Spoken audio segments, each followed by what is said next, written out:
Salam, selamat pagi Bapak dan Ibu, saudara-saudara dan adik-adik semua. Kita akan memasuki ibadah hari Minggu pagi hari ini. Mari kita semua menyiapkan hati dan pikiran kita untuk kita masuk di dalam ibadah pagi hari ini. Saya mengundang Bapak Ibu untuk mengambil waktu teduh sejenak.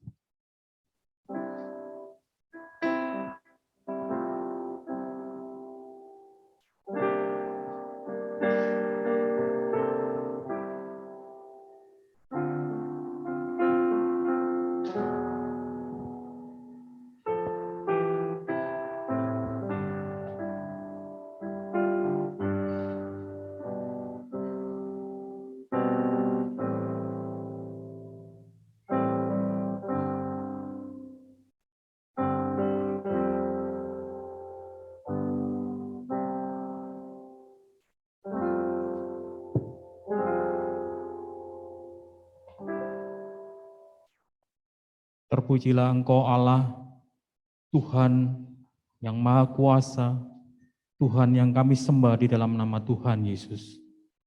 Kami bersyukur ya Tuhan untuk pagi hari ini. Kami beroleh hidup yang sehat, yang kami percaya bahwa Tuhan sudah anugerahkan kepada kami. 1 minggu telah berlalu yang sudah kami lewati, kami juga percaya semuanya oleh karena penyertaan Tuhan di dalam hidup kami. Dan di pagi hari ini ya Tuhan, kami membawa hidup kami, jiwa kami, tubuh kami, untuk kami beribadah kepada Tuhan. Ya Tuhan, ampunilah kami ya Tuhan. Oleh karena di dalam hidup kami masih terdapat dosa, kesalahan. Dan biarlah pagi hari ini ya Tuhan, Engkau melayakkan setiap kami untuk kami boleh menghampiri tata-Mu. Melalui setiap pujian kami, penyembahan kami. Terima kasih ya Tuhan untuk kasih setia-Mu. Dan biarlah pagi hari ini dengan penuh sukacita, kami meninggikan Tuhan. Kami bernyanyi, kami bersorak untuk kemuliaan Tuhan. Ya Tuhan, kami menyerahkan setiap jemaat Tuhan yang saat ini hadir di dalam gereja, maupun jemaat Tuhan yang mengikuti ibadah secara online. Kami serahkan ya Tuhan, supaya Tuhan memberkati kami semua. Dan kami juga berdoa untuk setiap peralatan yang kami pergunakan ya Tuhan. Semuanya boleh berjalan dengan baik, dan kami boleh bersukacita oleh karena kami beribadah kepada Tuhan di pagi hari ini tanpa ada satu halangan. Terima kasih ya Tuhan, dan kami serahkan ibadah kami pada pagi hari ini, dari awal, pertengahan, hingga akhir, hanya di dalam nama Tuhan Yesus Kristus. Amin. Jemaat, saya undang untuk kita semua bangkit berdiri. Kita bersama-sama menyanyikan berhimpun semua menghadap Tuhan.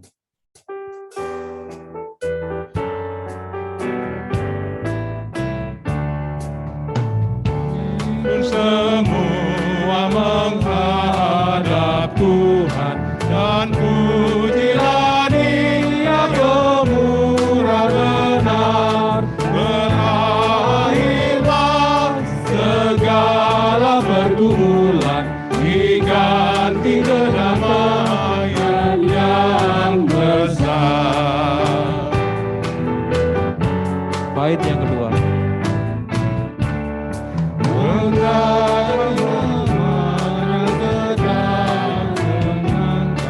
Mujizat yang sudah dibuatnya, hendaklah terus syukurmu kau nyatakan di jalan hidupmu seluruhnya.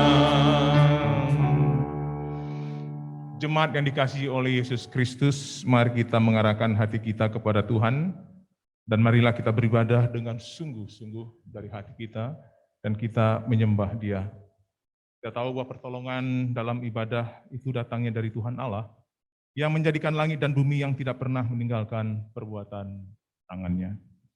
Anugerah dan damai sejahtera dari Allah Bapa dan dari Tuhan kita Yesus Kristus, dan oleh pertolongan Roh Kudus yang telah berkarya dalam kehidupan kita dari waktu ke waktu, menyertai ibadah kita di minggu pagi hari ini.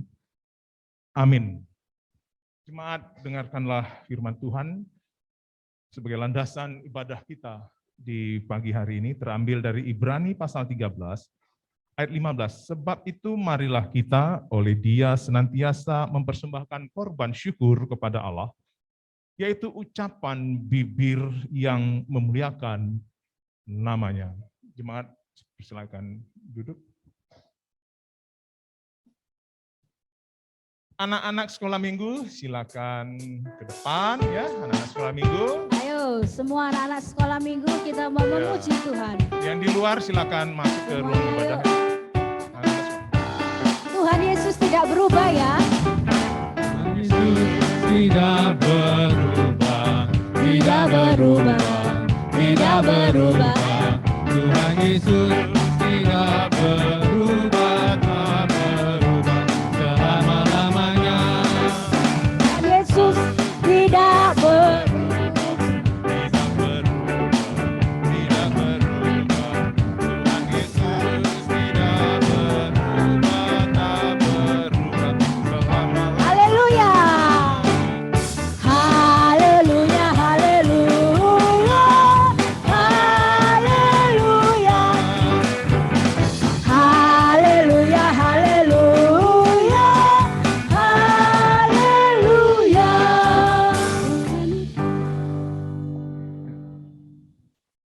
Mari kita berdoa. Kak Leo. Kita berdoa. Bapak Surya, kami bersyukur untuk anak-anak-Mu yang sudah Tuhan kumpulkan di sini. Biarlah Tuhan berkati anak-anak-Mu dalam ketika mereka bersekolah minggu, biar mereka berdidik, boleh mengenal Tuhan lebih dalam dan lebih jauh lagi, sehingga mereka bertumbuh boleh menjadi anak-anak yang takut akan Tuhan. Hanya dalam nama Tuhan Yesus kami berdoa. Amin. Tuhan Yesus Tidak berubah, tidak berubah, tidak berubah. Tuhan Yesus tidak berubah, tak berubah selama-lamanya.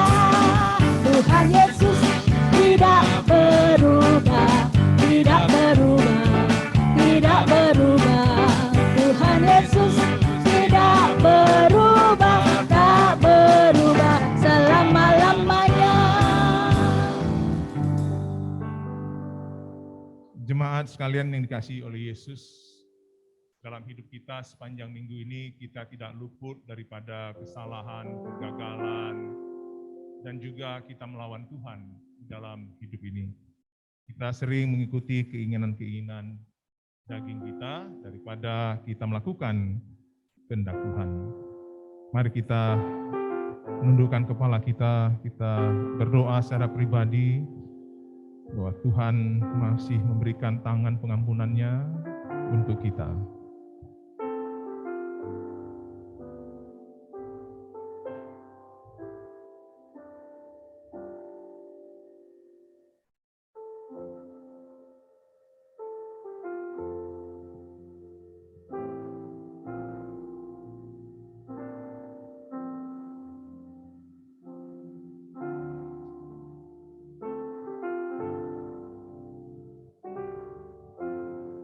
Amazing grace, how sweet the sound.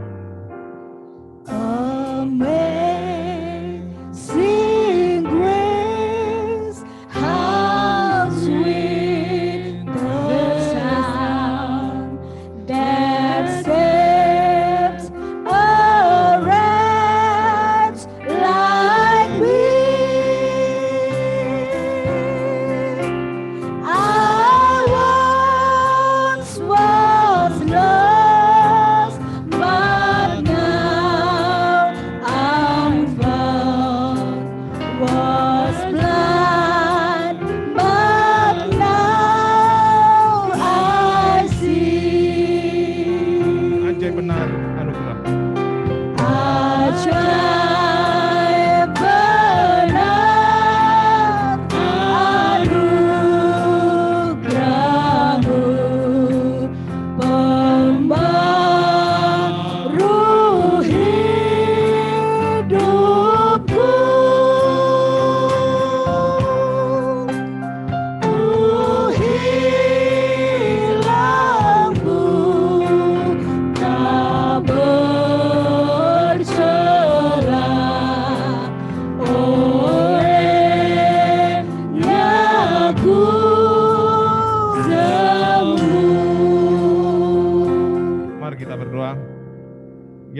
berrahmat dalam kehidupan ini kami gagal mewujudkan kasih-Mu yang telah Engkau peruntukkan kepada kami dengan mengasihi sesama kami ya Tuhan. Kami sering mengikuti keinginan-keinginan egois pada diri kami. Kami sering membuat perbedaan-perbedaan satu sama lain. Kami sering menganggap rendah yang satu dengan yang lain. Kami kurang bisa menerima orang lain dengan segala kekurangannya. Kami sering menghakimi dengan pikiran kami, dengan perasaan kami, dengan perkataan kami. Kami sering, Tuhan, menjadi batu sandungan bagi banyak orang di dalam kehidupan kami di sepanjang minggu ini. Tiada satupun yang tersembunyi ya Tuhan di hadapan-Mu. Segala dosa-dosa yang telah kami buat. Di hadapan-Mu tidak ada dosa kecil dan besar. Semuanya dosa di hadapan Tuhan melanggar akan perintah-Mu. Tapi di tengah-tengah kehidupan kami yang seperti ini, kami bersyukur Kristus yang telah mati di atas kayu salib selalu memberikan anugerah yang mengampuni, yang mengasihi, sehingga kami pada hari ini datang mengaku semua segala dosa kami. Ampunilah ya Tuhan, supaya kami dapat menikmati terus kebaikan Tuhan demi kebaikan Tuhan dan bersyukur atas kebaikan Tuhan itu. Terpujilah Tuhan yang telah memelihara hidup kami hari demi hari sampai pada hari ibadah kami. Dalam nama Yesus kami bersyukur, berterima kasih untuk anugerah pengampunan Tuhan. Ajaib benar anugerah Tuhan. Ajaib benar anugerah-Mu, pembaru hidupku. Ku hilangmu tak bercela, olehnya ku sembuh. Dengarkan berita anugerah berdasarkan kasih karunia Allah dalam Tuhan kita Yesus Kristus. Demikianlah berita anugerah pengampunan dosa yang terambil dalam 1 Yohanes pasal 2 ayat 12. Aku menulis kepada kamu, hai anak-anak, sebab dosamu telah diampuni oleh karena namanya. Saya undang jemaat bangkit berdiri, kita akan mendengarkan petunjuk hidup baru yang terambil di dalam Ibrani pasal 10 ayat 36. Mari kita membaca dengan sungguh-sungguh perintah hidup baru ini. 1, 2, 3. Sebab Memerlukan ketekunan supaya sesudah kamu melakukan kehendak Allah, kamu memperoleh apa yang dijanjikan itu. Jemaat silakan duduk. Kita akan menaikkan penyembahan kita, pujian kita lewat puji-pujian.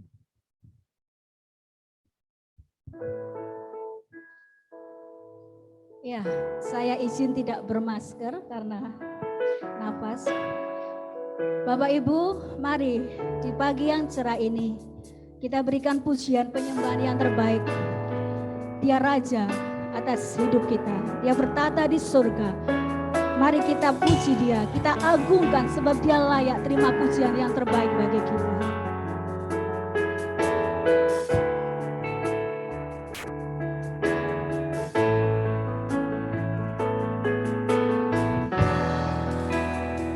Sebab Kau layak terima pujian, sebab Kau layak terima pujian, sebab Kau layak ku agungkan Yesus, Raja di atas segala raja. Kami mengundang kita semua untuk berdiri. Mari kita agungkan Dia, Raja di atas segala raja. Dia yang memiliki hidup kita, Dia yang memiliki seisi dunia. Kami tinggikan Kau Tuhan, hanya Engkau, hanya Engkau. Ku agungkan Yesus, Raja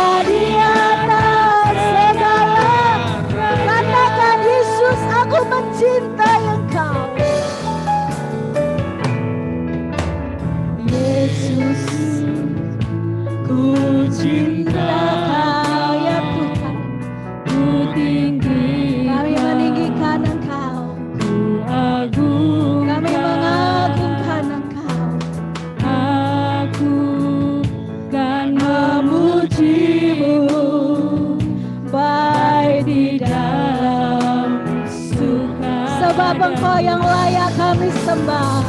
Sebab Kau layak, terima pujian. Sebab Kau layak, terima pujian. Sebab Kau layak,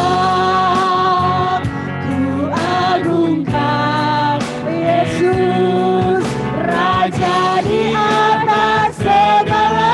Sebab Engkau yang layak, terima pujian. Sebab Kau layak, hanya Engkau Tuhan. Ku agungkan Yesus, Raja di atas segala. Sebab Engkau yang layak, lebih sungguh-sungguh. Engkau yang layak, Engkau yang layak Tuhan, hanya Engkau. Yes Lord, terima pujian. Sebab Kau layak, ku agungkan Yesus, Raja di atas segala. Raja di atas segala raja. Raja di atas segala raja. Raja di atas segala raja. Raja di atas segala raja. Mari kita sembah Dia. Dia Raja di atas segala raja. Apapun keadaan kita saat ini, sakit, penyakit, pergumulan, itu tidak ada apa-apanya. Karena kita memiliki Allah yang besar.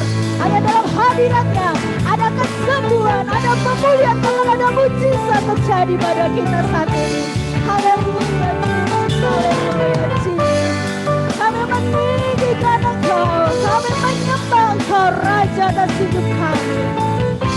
Haleluya, haleluya, Jesus. Katakan dengan segenap hati. Haleluya. Bila hati terasa berat, datang pada Yesus. Hanya Dia segalanya bagi kita. Yes Lord. mengerti bebanku. Ku tanya Yesus, apa yang harus ku buat? Benar Tuhan, hanya firman-Mu kekuatan kami. Dia berfirman, mari datanglah. Mari datang kepada Yesus, kalian yang berbeban berat. Yesus segalanya bagi kita. Pulihkan aku, Ku datang Yesus, Dia pikul segala beban. Mari kita sujud di altarnya, katakan sujud di altarnya. Kami bawa Tuhan hidup kami. Kau tahu segalanya Bapa. hidupku. Yes Lord.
percaya hanya Engkau segalanya bagi kami. Hanya dalam hadirat-Mu, hanya dalam tinggal bersama dengan Engkau, kami merasakan ketenangan, mujizat, pemulihan pasti terjadi. Kami percaya karena Engkaulah satu-satunya Raja atas hidup kami.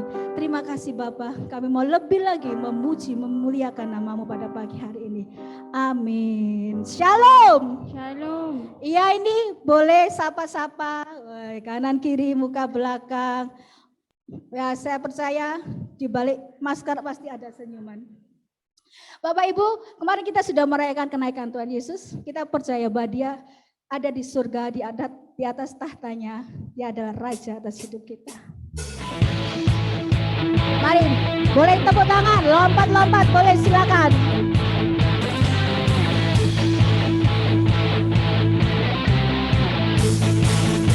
Ayo anak Raja.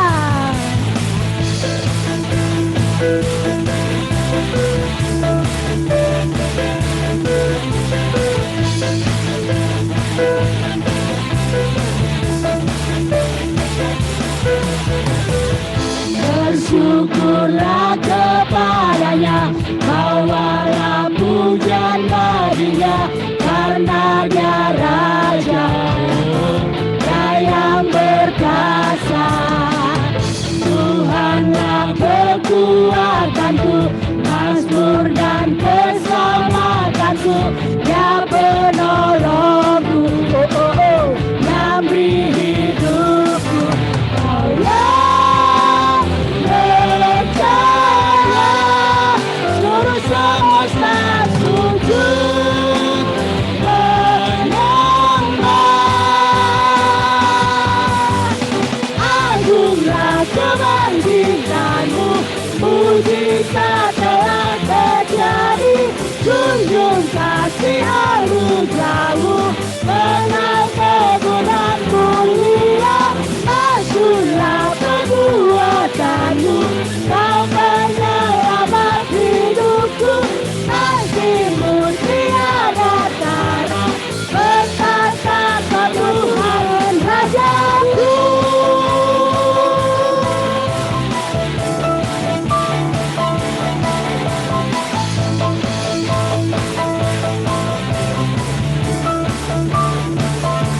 Lebih semangat.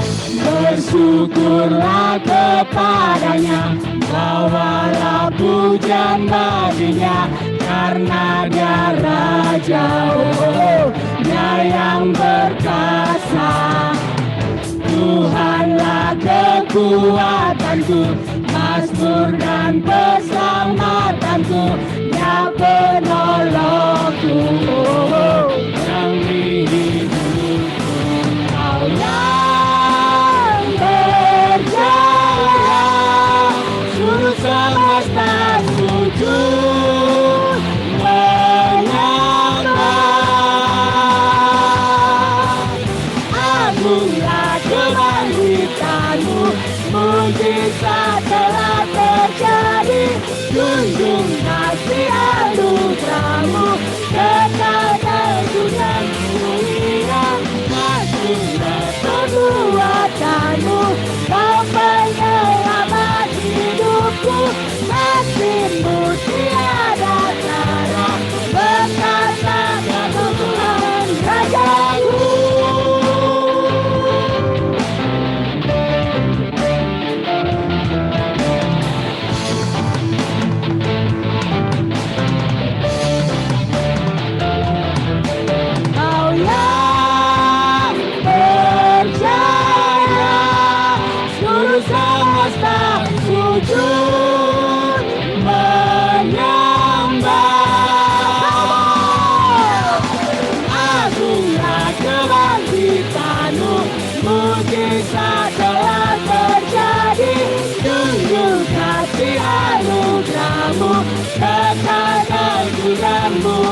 kemuliaan hanya bagi Tuhan. Tetap berdiri ya. Wah, terima kasih. Kita akan bermazmur bagi Tuhan. Pak Vicky akan. Mari Bapak Ibu, kita akan membaca Mazmur di dalam pasal 118. Kita akan membacanya dari ayat yang pertama sampai ayat yang ke-9. Nyanyian puji-pujian. Bersyukurlah kepada Tuhan sebab Ia baik. Bahwasanya untuk selama-lamanya kasih setianya. Biarlah Israel berkata, bahwasanya untuk selama-lamanya kasih setianya. Biarlah kaum Harun berkata, bahwasanya untuk selama-lamanya kasih setianya. Biarlah orang yang takut akan Tuhan berkata, bahwasanya untuk selama-lamanya kasih setianya. Dalam kesesakan aku telah berseru kepada Tuhan. Tuhan telah menjawab aku dengan memberi kelegaan. Tuhan di pihakku, aku tidak akan takut. Apakah yang dapat dilakukan manusia terhadap aku? Tuhan di pihakku menolong aku. Aku akan memandang rendah mereka yang membenci aku. Lebih baik berlindung pada Tuhan daripada percaya kepada manusia. Lebih baik berlindung pada Tuhan daripada percaya kepada para bangsawan. Amin. Amin. Ya, terima kasih Pak Vicky. Satu pujian, kita mau bersukacita karena hanya Tuhan yang memberikan kita kegirangan. Silakan. Tuhan memberiku kegirangan dan sukacita melimpah, minyak yang baru dicurahkan, haleluya, ku bersorak. Ya. Boleh menari.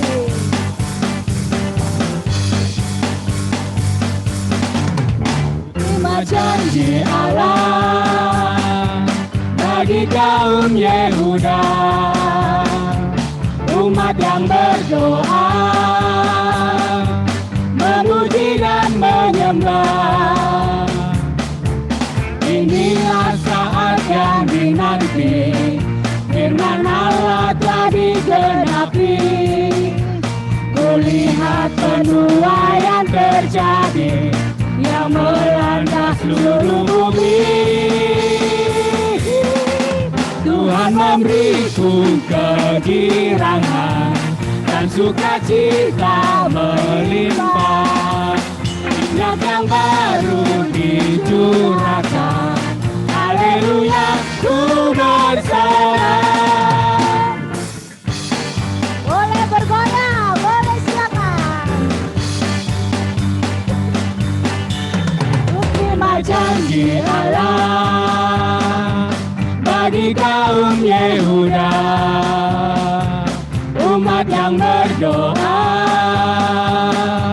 memuji dan menyembah. Inilah saat yang dinanti, firman Allah telah digenapi. Kulihat penuaian terjadi yang melanda seluruh bumi. Tuhan memberiku kegirangan dan sukacita melimpah. Minyak yang baru dicurahkan, haleluya, ku bersorak. Tuhan memberiku kegirangan dan sukacita melimpah.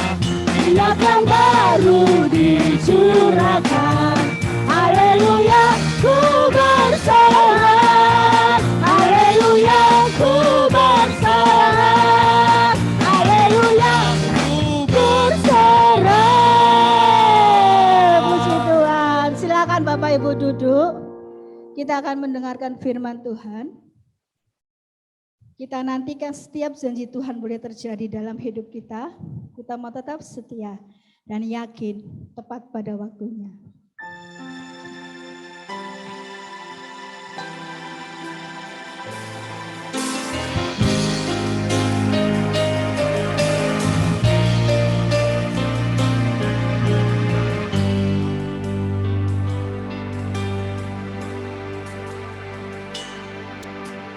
ku nantikan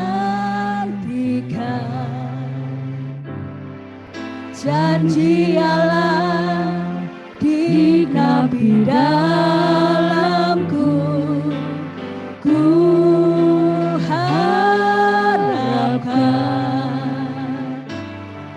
yang terbaik terjadi di dalamku, yang ku tahu Dia kerjakan seturut firman-Nya bagi kemuliaan-Nya, yang ku yakin Dia sediakan seturut kasih-Nya bagiku.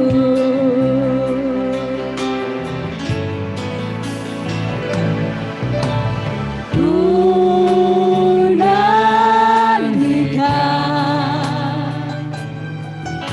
janji Allah dinabi dalamku, ku harapkan yang terbaik terjadi di dalamku, yang ku tahu Dia kerjakan seturut firman-Nya bagi kemuliaan-Nya, yang ku yakin Dia sediakan seturut kasih-Nya bagiku, yang ku tahu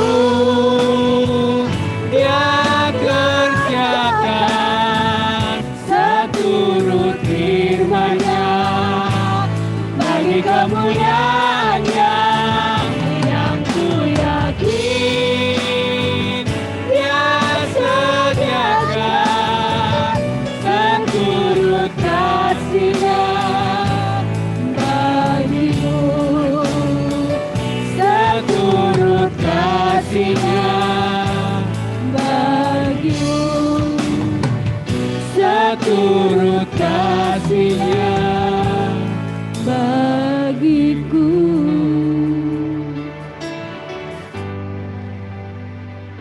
Jemaat yang dikasih Tuhan, mari sama-sama kita tundukkan kepala kita berdoa. Benar Tuhan, kami percaya bahwa apa yang Tuhan lakukan di dalam hidup kami dan segala hal yang boleh terjadi, semuanya mendatangkan kemuliaan bagi nama Tuhan. Dan segala hal itu Tuhan kerjakan di dalam hidup kami. Terima kasih Tuhan, sertai berkati jam-jam perenungan kami ke depan. Tuhan Allah yang berbicara, sertai hamba yang terbatas, kiranya apa yang disampaikan itu betul-betul yang menjadi suara hati Tuhan bagi jemaat untuk dapat menjalani setiap tantangan kehidupan pada saat ini Tuhan. Terima kasih, kami siap merenungkan firman-Mu. Demi Kristus Yesus, Allah yang hidup, kami sudah berdoa. Haleluya, amin. Bapak Ibu yang dikasihi oleh Tuhan, kita akan merenungkan kebenaran firman Tuhan yang terambil dari Kisah Para Rasul. Pasalnya yang pertama, ayatnya yang ke-12 sampai dengan ayatnya yang ke-14. Kisah Para Rasul 1, ayat 12 sampai dengan ayatnya yang ke-14.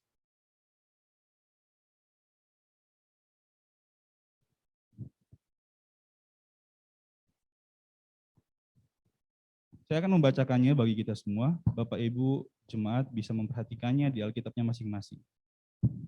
Rasul-rasul menanti-nanti. Maka kembalilah rasul-rasul itu ke Yerusalem dari bukit yang disebut Bukit Zaitun, yang hanya seperjalanan sabat jauhnya dari Yerusalem. Setelah mereka tiba di kota, naiklah mereka ke ruang atas, tempat mereka menumpang. Mereka itu ialah Petrus dan Yohanes, Yakobus dan Andreas, Filipus dan Thomas, Bartolomeus dan Matius, Yakobus bin Alfeus dan Simon orang Zelot, dan Yudas bin Yakobus. Mereka semua bertekun dengan sehati dalam doa bersama-sama dengan beberapa perempuan serta Maria ibu Yesus dan dengan saudara-saudara Yesus. Bersabdalah Tuhan.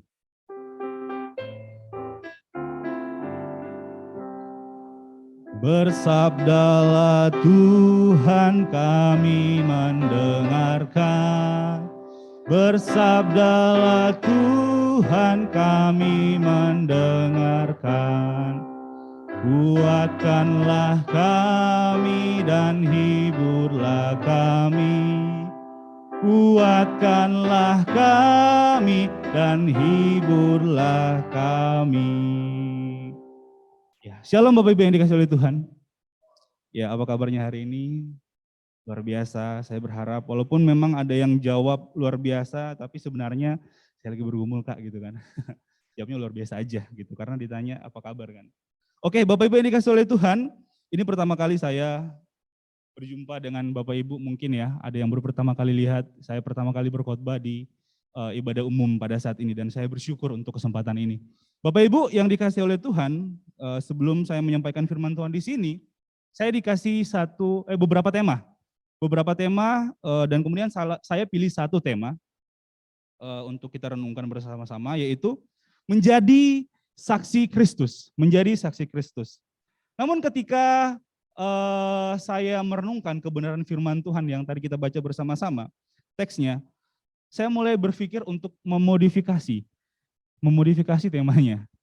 Maka saya memberikan satu tema, yaitu bertekun menantikan janji. Bertekun menantikan janji. Sebenarnya enggak jauh-jauh ya dari tema yang tadi, yaitu menjadi saksi Kristus.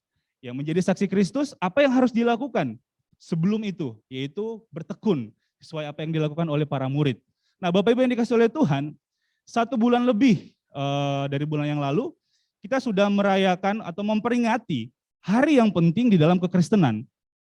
3 hari yang penting, yaitu kematian Tuhan Yesus, kemudian pada hari yang ketiga dia bangkit, dan 40 hari kemudian dia naik ke sorga.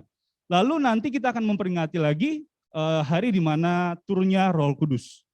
Bapak Ibu yang dikasihi oleh Tuhan, peristiwa yang penting ini itu sangat-sangat berarti bagi orang-orang yang percaya, di mana kita pun merayakan dan memperingati hari itu. Sebelum hari kejatuhan Roh Kudus atau Roh Kudus turun, itu ada masa-masa di mana para murid menanti-nantikan janji Tuhan. Dan itu merupakan peristiwa yang sangat penting yang akan kita renungkan bersama-sama pada pagi hari ini. Nah, Bapak Ibu yang dikasihi oleh Tuhan, kalau misalnya mendengar kata bertekun ya, kata bertekun mungkin apa yang terfikirkan di dalam pikiran kita masing-masing. Bapak Ibu bisa menjawabnya dalam hati masing-masing ya. Tetapi bagi saya, bertekun itu merupakan sebuah hal yang sangat membosankan, menyebalkan, dan menyenangkan. Ini maksud Anda apa sih? Membosankan dan menyenangkan ini maksudnya apa? Bapak Ibu, dulu waktu di kampus, saya sering dipercayakan untuk melayani Tuhan dalam bidang musik. Itu dari semester 2 tingkat pertama sampai saya mau wisuda. Saking seringnya dipercayakan melayani musik, itu berkhotbah jarang. Makanya dalam praktek 1 tahun, saya bergumul ketika banyak dipercayakan untuk berkhotbah. Nah, Bapak Ibu, di dalam kepercayaan melayani Tuhan, diberikan itu untuk mempersiapkan diri dalam pelayanan musik, kami biasanya itu janjian. Namanya pemain musik itu kalau mau melayani Tuhan, harus wajib kudu itu yang namanya latihan. Kalau misalnya nggak latihan, itu udah sakti banget ya. Orang GPCC aja, orang NDC aja, kalau misalnya mereka mau melayani Tuhan, mereka harus ada persiapan latihan. Nah, di saat-saat sesi latihan ini, ada saat-saat di mana saya menunggu. Dan seperti yang saya katakan tadi, bagi saya menunggu itu menyebalkan. Nah, ini akan saya jelaskan. Ketika kita janjian contoh jam 5. Oke, kita sudah siap-siap nih. Datang jam 5 tank sudah ada di tempat latihan. Tapi ada beberapa orang-orang yang mungkin nggak tahu masalah pribadinya apa, yang datang latihan itu terlambat. Dan itu membuat saya waktu itu sangat tidak damai sejahtera. Karena apa? Saya sudah, waktu di kampus itu saya belajar untuk yang namanya tepat waktu. Belajar yang namanya disiplin waktu. Melayani Tuhan itu harus benar-benar sungguh-sungguh mempersiapkan yang terbaik untuk Tuhan. Dan betul-betul datang kepada Tuhan. Entah kita nggak tahu kepentingan kita sebelum jam 5 itu apa, tapi saya berusaha untuk jam 5 teng, mau nggak mau saya harus ada di situ. Karena saya akan melayani Tuhan, Raja di atas segala raja. Dan saya belajar untuk hal itu. Maka jam 5 pas, saya selalu berada di tempat sudah janjian itu, dengan waktu yang tepat. Dan nggak tahu mungkin ada beberapa orang yang terlambat. Dan yang lucunya, sudah jam 5 lewat nggak ada kabar. Sudah jam 5 lewat, sudah mau jam 6 nggak ada kabar. Ini merupakan hal yang sangat menjengkelkan bagi saya. Kenapa? Karena ya Bapak Ibu yang namanya main musik itu butuh yang namanya mood juga. Ya kita manusia biasa. Tapi kalau misalnya mood itu sudah terpengaruh, kita melayani itu nggak akan maksimal. Karena apa? Sudah terbawa tadi, udah kesal, udah jengkel. Makanya kalau misalnya dalam pelayanan kalau ada hal-hal yang seperti ini, ya saya selalu berpegang, sudahlah damai sejahtera aja lah, supaya melayani itu maksimal. Nah Bapak Ibu, melayani, ya, menanti suatu penantian yang nggak pasti, itu merupakan sebuah hal yang sangat menjengkelkan bagi saya. Dan kemudian sudahlah kita latihan. Setelah itu nggak tahu datang apa enggak, yang penting kita latihan, kita persiapan, entah dengan WL atau dengan singers. Kita latihan dan kemudian sesi berikutnya ketika saya menanti sesuatu yang menyenangkan bagi saya. Bapak Ibu tahu apa? Di kampus, setiap kali latihan, selesai latihan itu, kita ada yang namanya makan-makan. Snack. Nah mungkin minimal snack lah, atau dikasih makan. Nah itu merupakan sebuah penantian yang sangat berarti bagi saya, yang sangat menyenangkan bagi saya. Karena apa? Saya sudah nunggu dari sebelum latihan, selesai latihan, sampai saya mendapatkan apa yang saya nanti-nanti, ialah makanan. Ketika saya mendapatkan itu, saya bahagia. Kak, cuma hanya gara-gara makanan kok bahagia banget. Jangan salah Bapak Ibu yang dikasih oleh Tuhan. Soal makanan itu kalau di asrama, itu hal yang sangat-sangat penting. Kenapa saya katakan begitu? Karena yang namanya perbaikan gizi di asrama itu adalah hal yang sangat-sangat penting bagi kami, anak-anak asrama. Mungkin Bapak-Bapak Ibu yang sudah pernah tinggal di asrama, sudah senyum-senyum karena sudah merasakan. Orang bisa berantem hanya gara-gara makanan. Di dalam kamar orang bisa nggak ngomong-ngomongan hanya karena makanan. Karena saudara kamarnya mungkin ada yang simpan makanan dan kemudian ketahuan adik kamar makanannya sudah basi. Daripada makanannya basi mending dikasih gitu kan pikirnya. Itu bisa berantem loh. Maka saya sangat bahagia ketika selesai latihan itu merupakan sebuah penantian yang sangat menyenangkan bagi saya mendapatkan makanan dan snack yang mungkin ya sudah disiapkan sebelum kita latihan. Nah Bapak Ibu maksud saya ini, sesuatu yang kita nantikan yang nggak ada kepastiannya, itu merupakan sebuah hal yang sangat menyebalkan. Bahkan kita bisa meninggalkan sebuah panggilan atau sebuah tugas ketika kita menunggu sesuatu yang nggak pasti. Tetapi ketika kita menunggu sesuatu yang kita tahu itu akan terjadi, dan kita tahu kita akan dapat, itu merupakan sebuah penantian yang sangat membahagiakan. Itu merupakan sebuah penantian yang sangat menyenangkan. Dan saya yakin kita pasti akan dengan bersuka cita menunggu itu dan mendapatkan itu. Nah Bapak Ibu yang dikasih oleh Tuhan, hal ini juga dialami oleh para murid pada waktu itu, para rasul yang menanti-nantikan. Ditulis di dalam firman Tuhan tadi, para rasul, ada juga beberapa perempuan, dan juga ini perempuan memang dari dulu setianya luar biasa ya. Bukan berarti yang bapak-bapak juga enggak setia. Tetapi memang dicatat di dalam Alkitab itu senantiasa yang sering menggiring Tuhan itu adalah perempuan. Nah, di sini dikatakan bahwa beberapa orang ini senantiasa bertekun di dalam doa dan menanti-nantikan janji Tuhan. Nah Bapak Ibu, saya berpikir ya, para murid ini bukanlah orang yang abnormal. Mereka pasti normal seperti saya juga. Dan saya tahu ketika mereka menantikan sesuatu yang dijanjikan sama Tuhan, itu pasti mereka pastikan itu akan terjadi. Dan mereka menantinya dengan bahagia.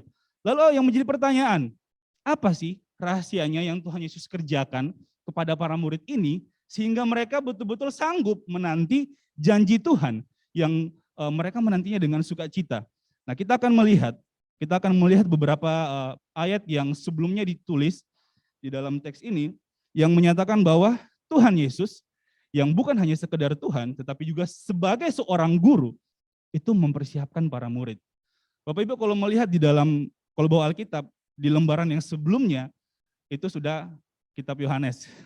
Nah, di situ dijelaskan di dalam kitab Yohanes bahwa Tuhan Yesus mempersiapkan para murid. Sebelum Tuhan Yesus naik ke sorga, dia beberapa kali menunjukkan diri kepada para murid. Tujuannya buat apa? Tujuannya untuk mempersiapkan para murid ini agar mereka siap untuk menghadapi tantangan yang sudah Tuhan nantinya akan tugaskan kepada mereka setelah Tuhan Yesus terangkat ke sorga. Dan ada beberapa hal yang dilakukan Tuhan kepada para murid.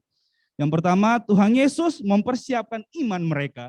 Tuhan Yesus mempersiapkan pengajaran mereka yang mungkin pemahaman mereka belum lurus.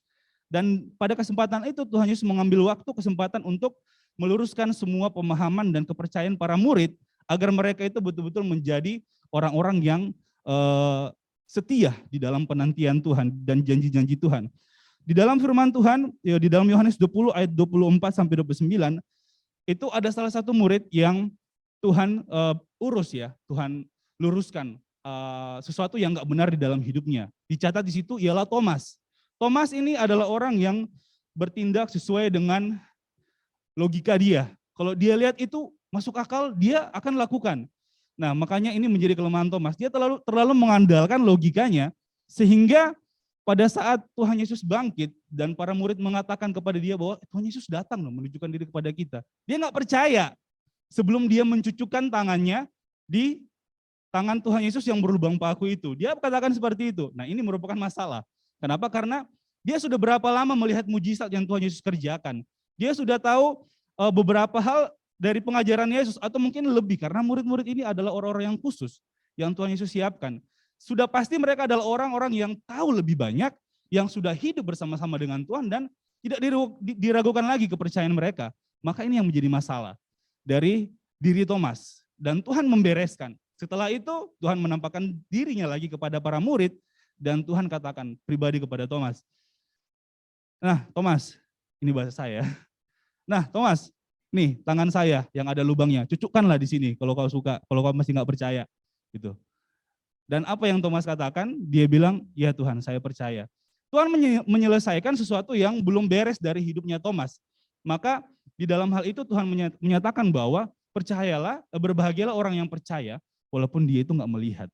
Nah, sesuatu yang nggak beres dari hidup Thomas Tuhan selesaikan.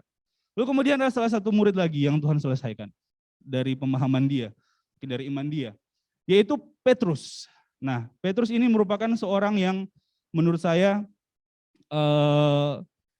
agak rada-rada lucu juga ya. Karena apa? Petrus ini di dalam tulisan-tulisan yang kita baca dan kita sudah ketahui bahwa tindakan-tindakan dia adalah tindakan yang seakan-akan dia adalah superhero ya. Dia adalah murid yang begitu mengasihi Tuhan. Tetapi di dalam tindakannya itu kadang-kadang lucu ya. Karena dia adalah orang yang mempunyai sifat yang sangungin, Bapak Ibu. Sangungin itu orang yang bertindak sebelum dia berpikir. Jadi dia sudah bertindak, sudah melakukan sesuatu, baru dia berpikir, kayaknya enggak sesuai ini. Itu bisa merubah tindakan dia. Lalu dia bisa berbalik dari sesuatu yang dia lakukan itu. Maka di dalam hidup Petrus, ketika dia hidup bersama-sama Tuhan, dia pada waktu Tuhan mau disalibkan, dia menyangkal Tuhan sebanyak 3 kali. Lalu kemudian pada waktu Tuhan mengurus dia, Tuhan menyatakan dan menanyakan kepada dia bahwa, Petrus, kau mengasihi saya atau tidak? Ya Tuhan, saya mengasihi engkau. Ini pertanyaan Tuhan juga sebanyak 3 kali. Sebenarnya mau menyatakan bahwa kamu loh dulu sudah 3 kali menyangkal saya. Nah, lalu Petrus ditanyakan lagi sampai 3 kali dan pada akhirnya Petrus sadar, Tuhan, iya ya, saya dulu sudah menyangkal Tuhan 3 kali. Dan pada yang ketiga kali dia dikatakan di dalam firman Tuhan dia bersedih.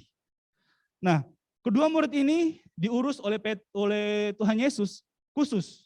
Bukan berarti para murid yang lain enggak diurus oleh Tuhan. Semuanya Tuhan pastikan sudah beres. Karena sebagai seorang guru, dia mempunyai tanggung jawab. Bapak Ibu, saya di sini bukan hanya melayani di gereja, tapi saya juga mengajar.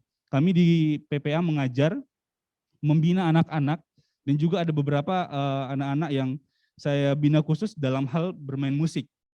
Sebagai seorang guru, saya mempunyai tanggung jawab. Mungkin Bapak Ibu juga pernah merasakan ini ya, karena pasti yang orang tua pasti punya tanggung jawab untuk mendidik anak. Ya, saya sebagai seorang guru mempunyai tanggung jawab untuk membuat anak-anak yang saya didik ini, mereka itu lurus pengajarannya. Dan sesuatu yang saya ajarkan itu harus betul-betul nggak melenceng dari apa yang mereka lakukan. Ketika mereka hidupnya melenceng atau mungkin pengajarannya melenceng, saya ajarin dari kunci C, mereka buatnya ada yang fals, itu saya akan berusaha luruskan. Dan saya akan pastikan bahwa dia ini nggak salah ketika melakukan apa yang saya ajarkan. Dan itu juga yang dilakukan oleh Tuhan Yesus. Luar biasa, Tuhan Yesus meluruskan semua kehidupan para murid, mempersiapkan mereka untuk menghadapi tantangan yang akan terjadi nanti. Lalu kemudian, apalagi yang Tuhan Yesus lakukan? Tuhan Yesus menyatakan di dalam Yohanes 21 ayat 21 itu, dia mengatakan bahwa kita ini harus fokus kepada pelayanan yang sudah Tuhan Yesus berikan kepada kita. Perkataan itu diberikan kepada Petrus. Kenapa? Karena Petrus ini orangnya kepo, Bapak Ibu. Kepo, kenapa saya katakan kepo? Karena dia bertanya sama Tuhan. Waktu itu dalam percakapan Yohanes dengan Tuhan Yesus, dia bertanya, Tuhan, apa yang akan terjadi kira-kira setelah ini di dalam pelayanannya Yohanes? Bahasanya kira-kira seperti itu. Lalu Tuhan Yesus jawab, itu bukan urusanmu. Itu urusannya Yohanes sama saya gitu. Kau urus saja tugasmu, pelayananmu, fokus sama pelayananmu, dan kerjakan itu dengan sungguh-sungguh. Maka inilah yang dimaksud oleh Tuhan kepada Petrus bahwa dia harus sungguh-sungguh di dalam pelayanan dia. Setiap tugas yang diberikan kepada mereka, para murid itu mempunyai tanggung jawabnya masing-masing. Tuhan sudah sediakan porsinya masing-masing kepada mereka. Jadi ya lakukan itu dengan sungguh-sungguh, lakukan apa yang menjadi bagianmu, jangan peduli dan jangan terlalu memusingkan apa yang murid-murid yang lain mempunyai tugas murid-murid yang lain. Karena gini Bapak Ibu, Petrus ini mungkin sedikit rasa-rasa agak-agak iri. Kenapa saya katakan seperti itu? Karena Rasul Yohanes pada waktu itu mengatakan bahwa diri dia adalah murid yang dikasihi oleh Tuhan. Kalau kita baca di dalam Yohanes pasal yang ke-21, di situ bisa dilihat murid yang dikasihi oleh Tuhan. Itu yang mengatakan siapa? Yohanes, sudah pasti. Yohanes merasa bahwa diri dia ini adalah murid yang paling dikasihi Tuhan. Maka di situ Petrus mungkin ada rada-rada iri gitu kan.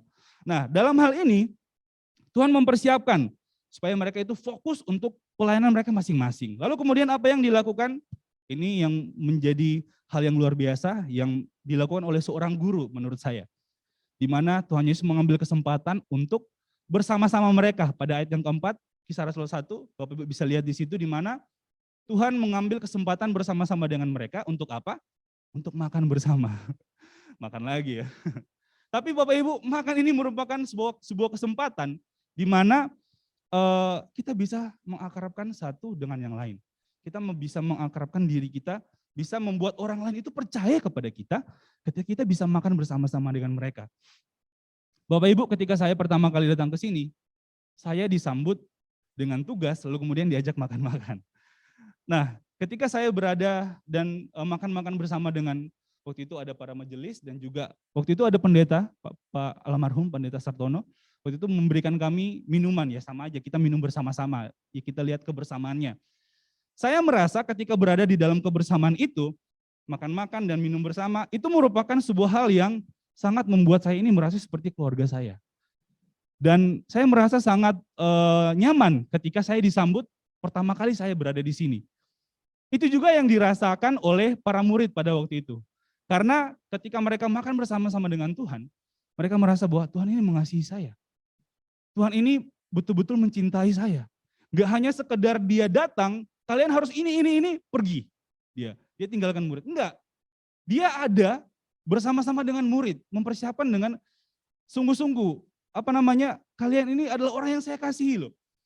Dan nanti ketika mereka sudah merasa bahwa mereka betul-betul dikasihi oleh Tuhan, Tuhan memberikan tugas tanggung jawab. Di dalam ayat yang keempat situ dikatakan bahwa kalian jangan meninggalkan Yerusalem, itu kata Tuhan.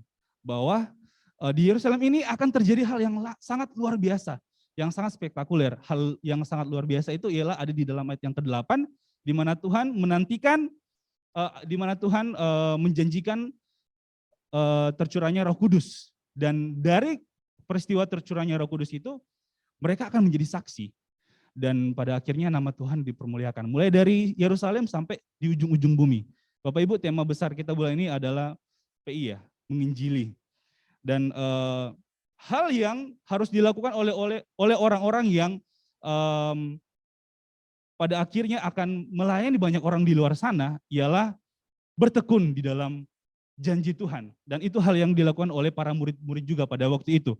Nah, Bapak Ibu yang dikasih oleh Tuhan, setelah kejadian yang sangat luar biasa yang Tuhan lakukan kepada para murid-murid, di mana dia mempersiapkan apa yang harus dilakukan oleh para murid nantinya, di mana dia mempersiapkan baik itu secara pengetahuan, baik itu secara iman, murid-murid ini sudah siap pada akhirnya. Dan pada akhirnya dia terangkat ke sorga. Nah, Bapak Ibu yang dikasih oleh Tuhan, lewat hal-hal yang dikerjakan oleh Tuhan, dia memastikan bahwa murid-murid ini pasti nantinya akan hidup untuk betul-betul bertekun di dalam apa yang saya janjikan. Itu yang Tuhan pastikan pastinya. Lalu kemudian dia tahu ketika saya meninggalkan mereka, mereka ini akan melakukan hal yang saya perintahkan. Itu yang Tuhan Yesus pastikan. Nah, Bapak Ibu yang dikasih oleh Tuhan, di dalam perenungan kita tadi, kita tahu, kita bisa melihat bahwa orang yang sanggup bertekun menantikan janji Tuhan adalah, yang pertama itu adalah orang yang hidupnya sudah beres di hadapan Tuhan. Bapak Ibu, kita sebagai orang-orang yang percaya, saya tahu ada mungkin banyak kesempatan di mana Tuhan menegur kita ketika kita melakukan kesalahan.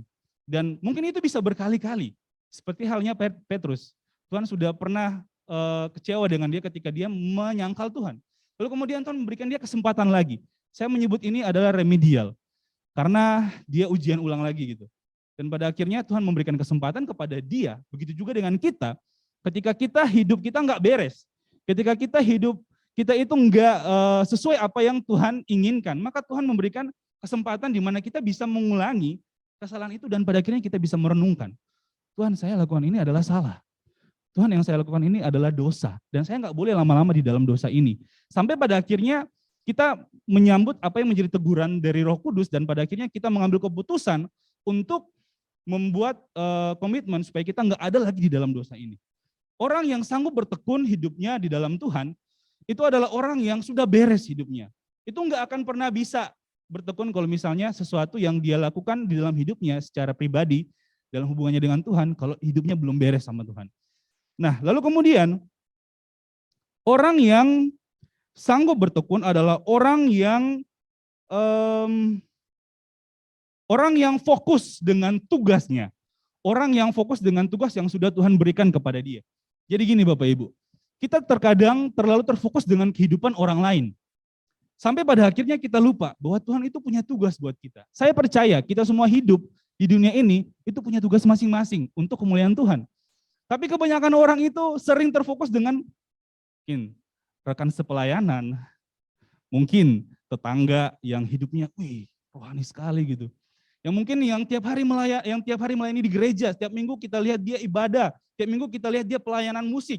Yang mungkin tiap hari kita lihat dia berkhotbah. Kita mungkin kadang-kadang terlalu terfokus, wah, ini khotbahnya ada yang kurang nih. Ini khotbahnya ada yang salah nih. Ini permainan musiknya ada yang salah nih. Ini dia terlalu sering dipakai nih. Sampai pada akhirnya kita lupa bahwa kita juga punya tugas untuk melayani Tuhan gitu loh. Kita lebih sering melihat titik ya, kalau misalnya kertas putih, kita lebih sering terfokus kepada titik hitam. Karena ya itulah manusia, lebih gampang untuk melihat kesalahan orang lain. Tapi kita juga lupa kadang-kadang kita ini sudah salah, banyak pun. Maka orang yang sanggup bertekun adalah orang yang fokus sama apa yang Tuhan sudah tugaskan bagi diri dia untuk kemuliaan nama Tuhan. Bapak Ibu yang dikasih oleh Tuhan, orang yang sanggup bertekun adalah orang-orang yang sudah sampai di titik memahami Kristus. Kalau kita flashback di dalam khotbahnya Bu Mona hari Kamis, itu para murid mengalami 3 fase. Yaitu fase yang pertama, para murid itu tahu, lalu kemudian para murid itu mengerti dan kemudian memahami. Ketika para murid mencapai titik atau fase ketika mereka memahami Kristus, mereka betul-betul sanggup melakukan apa yang Kristus firmankan, apa yang Tuhan mau di dalam hidup mereka, dan mereka betul-betul mengerjakannya dengan tekun. Apa sih perbedaan tahu, mengerti, dan memahami? Ini akan saya jelaskan lagi, Bapak Ibu. Kalau misalnya hanya tahu ini hanya sekedar sebatas pengetahuan kita saja. Tetapi kita tidak mau datang sama Tuhan. Kita tahu bahwa Tuhan adalah juru selamat. Kita tahu bahwa Dia adalah orang yang sanggup membebaskan kita dari setiap cemas kita, dari setiap dosa kita, dari setiap masalah hidup kita. Tapi kita tidak mau datang kepada Tuhan. Bapak Ibu tahu mungkin lagu yang viral yang tadi dinyanyikan anak-anak. Lagu Tuhan Yesus tidak berubah selama-lamanya. Nah, lagu itu viral dipakai kalau misalnya ada yang punya akun TikTok. Saya rasa ibu-ibu ada juga yang punya, walaupun jarang. Tapi kalau ada yang punya akun TikTok, di TikTok itu ada yang namanya FYP. FYP itu ada yang sedang ganggu-ganggu ya. FYP itu lagu ini itu di aransemen menjadi lagu EDM. EDM itu adalah jenis musik yang ada joget-jogetnya, dance-nya yang bisa buat orang jadi berdansa dengan alat musik elektronik kayak gitu. Nah, Bapak Ibu yang dikasih oleh Tuhan, tahu nggak? Musik ini di aransemen seperti itu dan ada banyak orang yang dalam tanda kutip ya, bukan orang percaya. Itu nyanyi dan joget-joget ya. Karena menurut mereka, kenapa sih mereka? Saya juga rada-rada lucu juga ya. Orang ini nyanyi dan mengatakan Tuhan Yesus itu tidak berubah. Dia mengatakan sendiri loh, Tuhan Yesus. Dia sudah bilang Tuhan Yesus. Dari dulu, sekarang sampai selama-lamanya itu gak berubah. Jadi secara tidak langsung dia sudah menyatakan bahwa Tuhan itu adalah Tuhan gitu loh. Yesus itu adalah Tuhan. Dan gak berubah sampai selamanya, itu sebuah pengakuan bisa jadi ya. Tetapi yang menjadi pertanyaan, apakah dia datang sama Tuhan? Itu lucu. Itu hanya sebatas tahu. Nah, kita mungkin kadang-kadang ada di level ini. Lalu kemudian mengerti. Nah, level mengerti ini adalah level di mana orang-orang yang biasa melayani Tuhan di dalam gereja. Sudah tahu semuanya di dalam sini. Pengetahuannya sudah bertumpuk di sini. Sudah mengerti Tuhan Yesus itu menjelaskan Tuhan Yesus adalah Tritunggal. Oh, dari awal sampai akhir dia menjelaskan. Dari pengajaran ini sampai pengajaran ini dia tahu. Dia mengerti bagaimana menjelaskan orang itu bisa hidup di dalam Tuhan itu seperti apa. Dia mengerti, dia tahu. Tapi hanya sebatas itu Bapak Ibu. Tidak melakukan. Itu mengerti. Lalu kemudian tahap yang berikutnya adalah memahami. Tahap memahami ini adalah tahap yang sangat-sangat tinggi. Di mana itu juga dialami oleh para murid ketika mereka betul-betul memahami bahwa Yesus ada Tuhan dan Juru Selamat. Tahap ini di mana orang itu bisa memposisikan dirinya ketika mereka sudah tahu Tuhan adalah Juru Selamat. Lalu kemudian mereka tahu bahwa mereka mengerti pengajaran Tuhan, mereka paham, dan yang terakhir mereka melakukannya. Mereka sungguh-sungguh hidup bertekun di dalam hidup mereka, di dalam pengajaran mereka tentang apa yang sudah Tuhan ajarkan. Orang-orang yang seperti ini adalah orang-orang yang nantinya akan menerima janji Tuhan. Orang-orang seperti ini adalah orang-orang yang nantinya akan betul-betul bahagia melakukan apa yang sudah Tuhan perintahkan di dalam hidup mereka. Kadang kita merasa bahwa perintah Tuhan itu adalah sesuatu yang sangat terbebani. Wah Tuhan, kenapa saya sangat sulit untuk melakukan perintah Tuhan? Karena itu, kita introspeksi diri dulu. Apakah kita hanya sekedar tahu? Atau hanya sekedar mengerti? Atau kita sudah betul-betul memahami Tuhan? Nah Bapak Ibu yang dikasih oleh Tuhan, melalui hal-hal ini, ada dampak yang dialami oleh para murid. Pada akhirnya mereka 10 hari ketika Tuhan Yesus terangkat ke sorga, Roh Kudus dicurahkan. Mereka semua mengalami curahan Roh Kudus dan pada akhirnya mereka menjadi saksi. Kalau kita lihat di dalam pasal yang kedua, peristiwa di mana tercurahnya Roh Kudus itu sebuah peristiwa yang sangat spektakuler, di mana para murid sudah berada di dalam penantian dan pada akhirnya mereka mendapatkan janji. Mereka sudah bertekun dan mereka mendapatkan janji Tuhan. Lalu apa yang mereka lakukan? Bapak Ibu yang dikasih oleh Tuhan.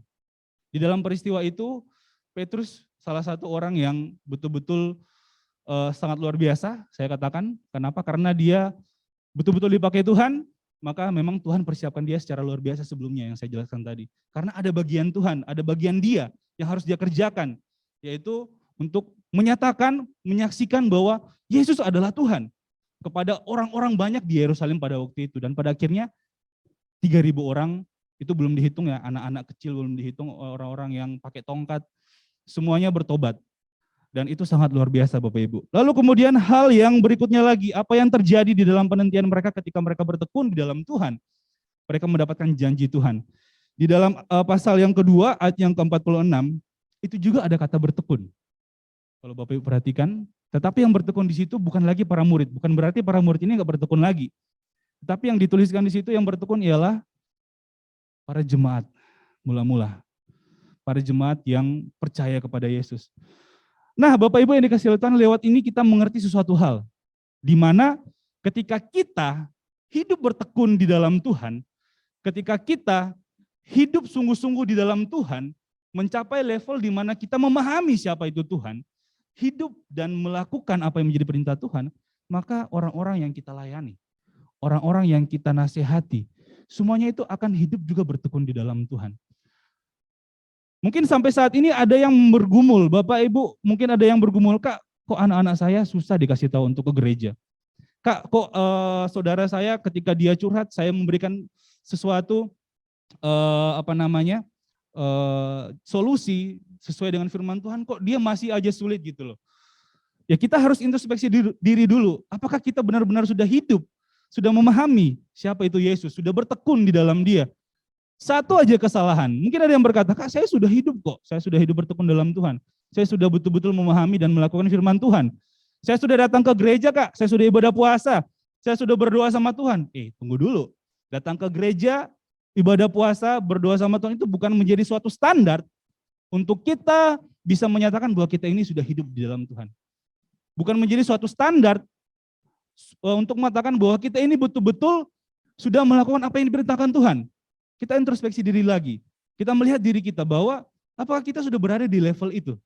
Memahami Tuhan. Di mana kita betul-betul melakukan apa yang Tuhan perintahkan. Satu saja kesalahan, itu akan membuat orang lain itu melihat kita cacat. Jujur aja. Bapak Ibu kalau misalnya produk-produk yang branded, kalau misalnya ada saja goresan, pas mungkin ya ada goresan, harganya mungkin 10 juta bisa turun jadi 2 juta. Karena cacat. Tapi kalau misalnya dia mulus, itu harganya nggak akan pernah berubah. Karena itu kualitas Bapak Ibu. Kita juga sebagai orang percaya seperti itu. Kita sebagai orang percaya juga harus berkualitas, harus di level di mana kita memahami Tuhan. Tidak hanya kita mengajarkan kepada orang-orang, kepada anak-anak kita, kepada saudara-saudara yang kita sayangi, bahwa kita harus hidup bertekun, bahwa kita harus datang kepada Tuhan. Tapi kita sendiri pun tidak ada di posisi itu. Atau kadang kita sendiri pun lupa melakukan hal itu. Maka ini harus menjadi perenungan kita secara pribadi. Di mana ketika kita betul-betul menginginkan janji Tuhan digenapi di dalam hidup kita, kita harus melewati proses-proses itu yang tadi, di mana kita betul-betul harus beres dengan hidup kita, di mana kita betul-betul harus fokus dengan tugas kita, yang tadinya kita punya tugas dan kita lebih memikirkan tugas orang lain, kita harus fokus sama tugas kita. Mungkin di dalam hal ini contohnya, Bapak, seperti yang katakan tadi, lebih banyak mungkin orang-orang gereja. Tetapi orang-orang yang di luar gereja pun, orang-orang yang profesional juga nggak lewat dari hal ini, di mana mereka juga punya tugas, yaitu untuk menjadi berkat. Tapi bukan berarti mereka nggak datang ke gereja gara-gara mereka, Kak saya juga kan kerja itu ibadah. Ada juga jawaban-jawaban yang lucu seperti ini gitu. Lalu kemudian dia nggak datang gereja. Jangan salah, tugas pertama orang-orang percaya untuk datang beribadah di dalam, untuk datang bersama-sama beribadah kepada Tuhan itu adalah hal yang paling penting juga di dalam iman percaya kita kepada Tuhan. Karena itu adalah hal di mana kita betul-betul bisa memahami juga Tuhan itu seperti apa di dalam hidup kita. Maka jangan sampai kita nggak datang ke gereja, lalu kita mengatasnamakan itu kita juga kerja gitu. Kerja adalah pelayanan enggak. Nah Bapak Ibu yang dikasih oleh Tuhan, ketika kita betul-betul ingin menerima janji Tuhan di dalam hidup kita, ingin menerima apa yang Tuhan sudah firmankan di dalam firman Tuhan, untuk kita terima di dalam hidup kita, maka kita harus bertekun. Kak Ando, firman Tuhan, janji Tuhan itu yang seperti apa sih? Contoh yang paling simpel Bapak Ibu. Tadi, kalau nggak salah dalam puji-pujian ya, atau dalam firman Tuhan, bahwa dikatakan di dalam Matius pasal 11 ayat yang ke-8, di situ dikatakan, marilah kepadaku semua yang letih lesu dan berbeban berat, aku akan memberikan kelegaan kepadamu. Kadang kita suka menuntut ini kan, Tuhan kok saya nggak lega-lega ya, Tuhan kok saya berat banget hidup saya, Tuhan kok saya sangat bergumul ya. Kadang kita suka protes sama Tuhan, Tuhan di sini firman Tuhan seperti ini, saya sudah betul-betul hidup seperti yang Tuhan mau gitu loh. Tapi ya diintrospeksi lagi benar atau tidak. Kadang kita menuntut hal ini, tapi kita nggak sadar ya, kita kadang lupa bahwa kita nggak melakukan apa yang menjadi tugas tanggung jawab kita juga. Kita belum beres hidupnya di hadapan Tuhan. Dan pada akhirnya kita nggak menerima janji ini. Tetapi ketika kita hidup sungguh-sungguh bertekun di dalam Tuhan, maka kita akan memperoleh janji Tuhan yang seperti ini. Ada begitu banyak janji Tuhan di dalam firman Tuhan yang mungkin kita rasa itu menyegarkan jiwa kita, tetapi enggak kita peroleh. Nah, tugas kita adalah betul-betul hidup di dalam Tuhan, memahami Tuhan, mencapai di titik kita betul-betul hidup dan melakukan firman Tuhan di dalam kehidupan kita. Amin untuk kebenaran firman Tuhan. Mari tundukkan kepala. Kita berdoa.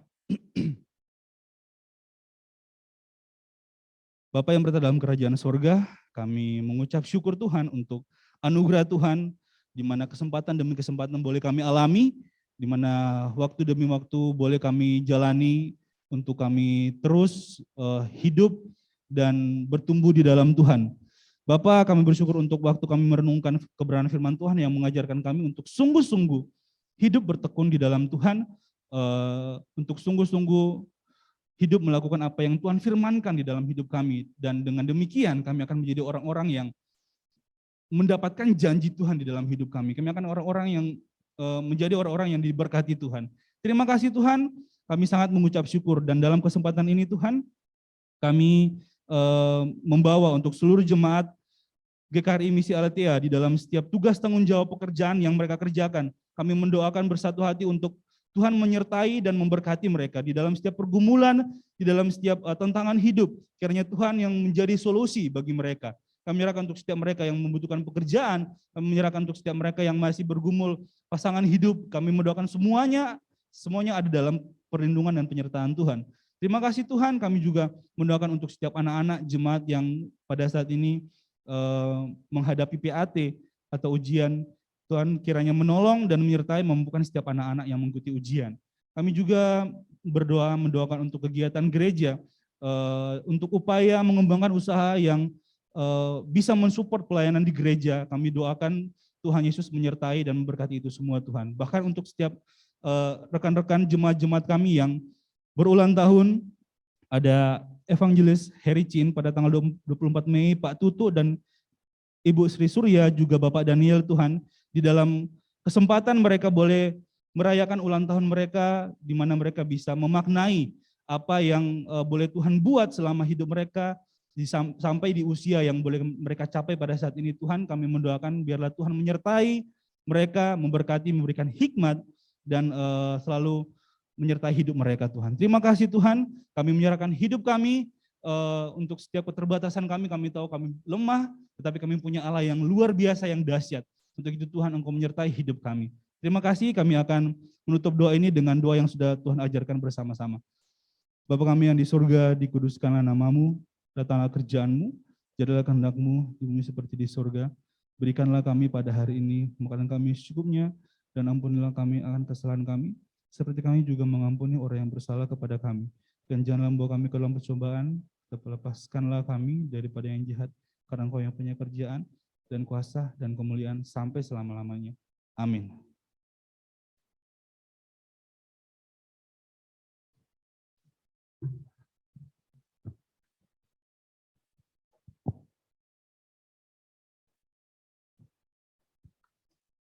Bapak Ibu yang terkasih, saatnya kita akan mengumpulkan persembahan. Sebelum persembahan dikumpulkan, mari kita mendengarkan firman Tuhan dari 2 Korintus 9 ayat yang ke-7. Hendaklah masing-masing memberikan menurut kerelaan hatinya, jangan dengan sedih hati atau dengan paksaan, sebab Allah mengasihi orang yang memberi dengan sukacita.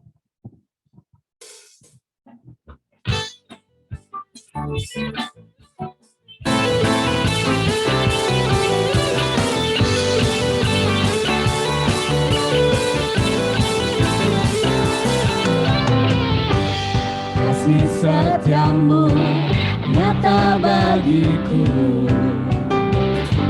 hikmat kebajikan tersedia bagiku. Sebab Allah sanggup limpahkan segalanya, dan anugerahnya sangat besar bagiku. Aku diberkati, aku dilimpahi, karena Allah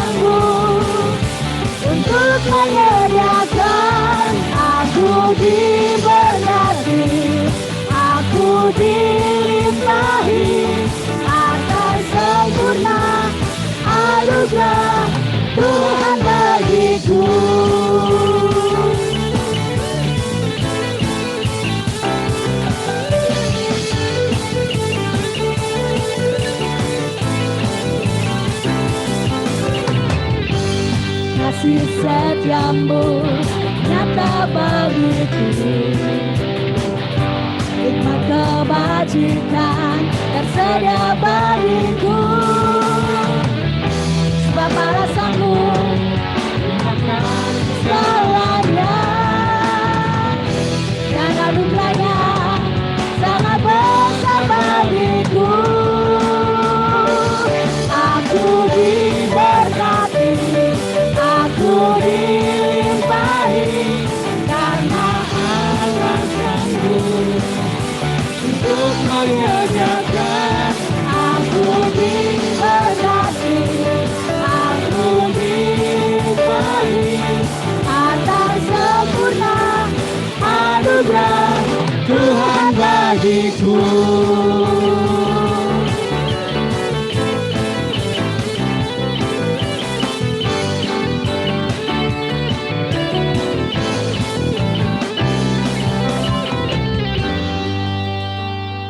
Mari kita berdoa untuk persembahan kita. Bapa di dalam surga, kami mengucap syukur ya Tuhan, untuk kesempatan yang Tuhan berikan pada pagi hari ini kami boleh mengumpulkan persembahan. Persembahan yang kami ambil dari sebagian berkat yang sudah kami terima ya Tuhan, dan itu tidak sebanding.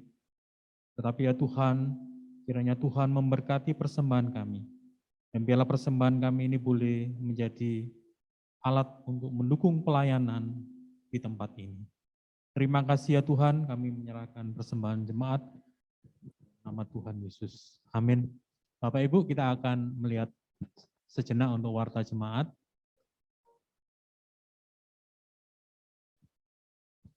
Ya, slide di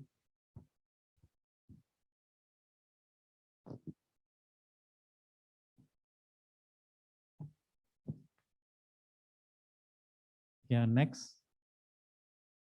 Setelah kegiatan gereja sepekan, bisa di slide terus. Ya, next.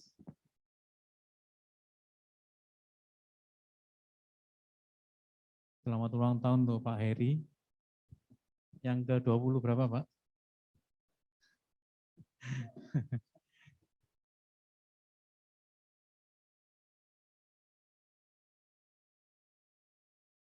Ya, untuk warta lebih detailnya lagi nanti akan disampaikan di WA jemaat untuk menjadi perhatian. Demikian, terima kasih. Jemaat sekalian dikasihi oleh Yesus Kristus, kita telah mendengarkan firman Tuhan.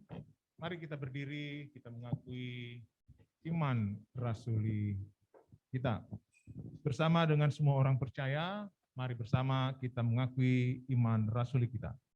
Aku percaya kepada Allah Bapa yang Maha Kuasa, Khalik langit dan bumi, dan kepada Yesus Kristus, Anaknya yang tunggal Tuhan kita, yang dikandung dari Roh Kudus, lahir dari anak darah Maria, yang menderita sengsara di bawah pemerintahan Pontius Pilatus, disalibkan, mati dan dikuburkan, turun dalam kerajaan maut. pada hari yang ketiga Pula dari antara orang mati, naik ke surga, duduk sebelah kanan Allah, Bapa yang Maha Kuasa. Ia akan datang untuk menghakimi orang yang hidup dan yang mati. Aku percaya kepada Roh Kudus, gereja yang kudus dan am, kebangkitan tubuh dan hidup yang kekal. Amin. Cuma sebelum kita menyanyikan pujian, kita melihat bangku-bangku ini begitu masih banyak yang belum terduduki orang-orang yang beribadah, maka mari kita berdoa seperti firman Tuhan tadi, mereka begitu bertekun berdoa, nantikan Roh Kudus itu datang, dan kita pun juga sikap rohani ini terus baik di dalam doa keluarga, dalam doa pribadi, maupun di dalam gereja, kita berdoa kepada Tuhan. Ya. Kalau Tuhan kita tinggikan, maka Dia akan membawa banyak orang kepada Dia dan beribadah di tempat ini. Oleh karena itu, ini nasihat pastoral kita pada pagi hari ini. Mari kita berdoa supaya banyak jiwa boleh datang kepada Kristus. Mari kita pujikan.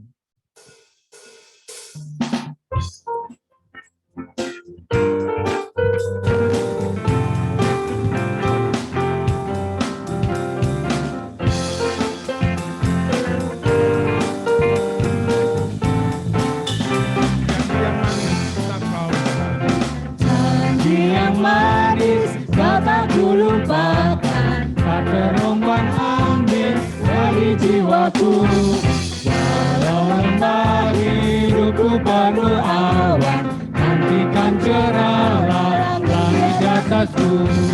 Kau tidak akan aku lupakan, aku memimpinmu, aku memimpinmu.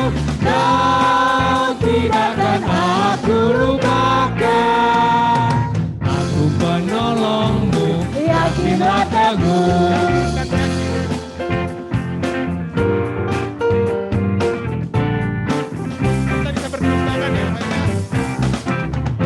Inginkan janji kataku lupakan, dengan sukacita aku jalan terus.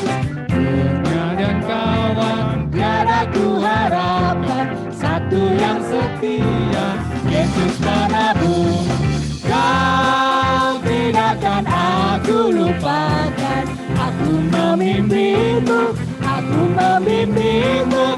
Kau tidak akan aku lupakan, aku penolongmu, yakinlah teguh.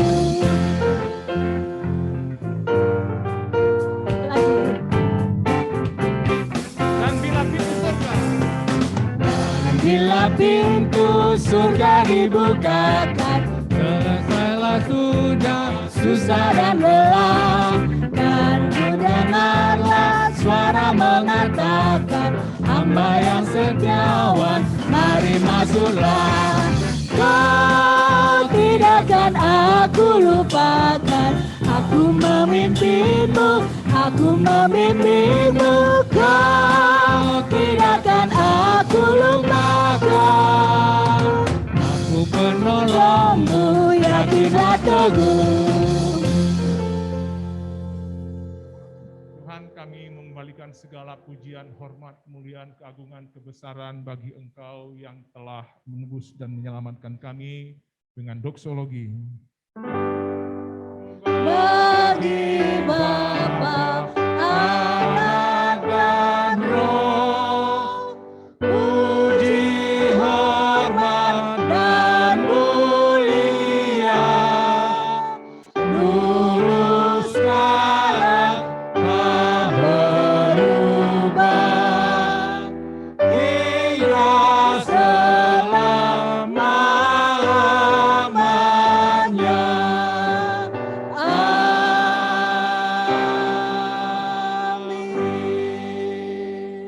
Jemaat sekalian, terimalah janji berkat Tuhan kepada kita semuanya.